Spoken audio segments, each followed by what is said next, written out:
Everyone told her she should be happy. She had a beautiful baby, a loving husband, and the perfect life. But every night, while the world slept, she sat on the bathroom floor silently crying, wondering why becoming a mother felt like losing herself. Emma Carter was 29 years old. She lived in a quiet town in Seattle with her husband, Ryan. For 3 years, they had dreamed of becoming parents. When Emma finally saw those 2 pink lines on the pregnancy test, she burst into tears. Not tears of sadness, tears of joy. Ryan lifted her into the air, laughing and crying at the same time. Their families celebrated. Friends bought tiny baby clothes.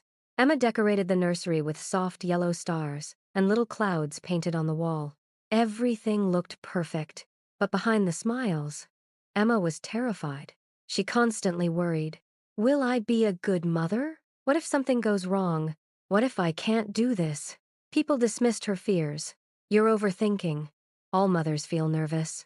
You'll understand once the baby arrives. Emma forced a smile. The birth. After 18 exhausting hours of labor, baby Noah was born. The nurses congratulated her. Ryan kissed her forehead. Everyone cried happily. But Emma felt strange, empty. She looked at her baby and waited for that magical motherhood feeling everyone talked about. It didn't come. Instead, she felt numb. This is one of the biggest misunderstandings about postpartum depression. Many people believe mothers instantly feel overwhelming love and happiness after childbirth. But postpartum depression can make a mother feel emotionally disconnected, exhausted, hopeless, guilty, anxious, emotionally numb. And because society expects mothers to feel joyful, many women suffer silently. The first week was chaos.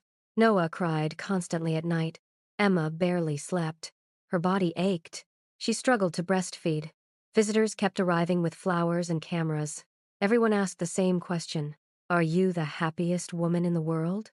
Emma lied every single time. Yes, but every night became darker. She stopped eating properly. She cried randomly. Sometimes she stared at the wall for hours while Noah slept beside her. One afternoon, Ryan came home from work and found Emma sitting on the kitchen floor. The baby was crying in the crib. Emma's hands were shaking. I don't think I'm made for this, she whispered. Ryan looked confused. What do you mean?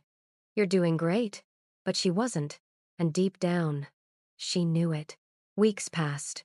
Emma stopped answering friends' messages. She stopped taking pictures. She stopped looking in mirrors. Every social media post made her feel worse. Other mothers looked perfect. Perfect makeup. Perfect babies. Perfect smiles. Meanwhile, Emma felt broken. One night, Noah wouldn't stop crying. Emma held him tightly while tears rolled down her face. Then suddenly, a terrifying thought entered her mind. What if they'd all be better without me? She immediately felt horrified. She loved her baby. She would never hurt him. But postpartum depression can create intrusive thoughts unwanted, frightening thoughts that make mothers feel ashamed and terrified. And because many women fear judgment, they never tell anyone what postpartum depression really is. Postpartum depression is not weakness, bad parenting, selfishness, lack of love for the baby. It is a serious mental health condition caused by a combination of hormonal changes, sleep deprivation, emotional stress, physical exhaustion, anxiety, personal or family, mental health history. Symptoms may include constant sadness, anger or irritability, emotional numbness, panic attacks, guilt, loss of interest in life, trouble bonding with the baby, hopelessness, scary, intrusive thoughts. And many mothers hide these symptoms because they fear being called ungrateful, dramatic, crazy, or a bad mother. The breakdown. One rainy evening, Emma finally broke. Ryan found her crying in the nursery while holding Noah's tiny blanket. I think something is wrong with me, she sobbed. For months I've been pretending. I feel like I'm drowning. Ryan sat silently beside her. For the first time, instead of trying to fix her feelings, he listened, really listened, and that changed everything. The next morning, Ryan scheduled an appointment with a doctor. Emma was terrified. Part of her believed asking for help meant failure. But the doctor gently explained, "You are not a bad mother. You are experiencing postpartum depression. And you are not alone." Emma started therapy. Her family began supporting her properly instead of judging her. Ryan started helping more during nighttime care. Little by little, the darkness became lighter. Not overnight, not magically, but slowly. Healing began. Months later, Emma sat in the park watching Noah laugh while chasing bubbles. For the first time in a long while, she smiled naturally. Not a fake smile for social media, a real one. She realized something important. Strong mothers are not the ones who suffer silently. Strong mothers are the ones who ask for help when they need it.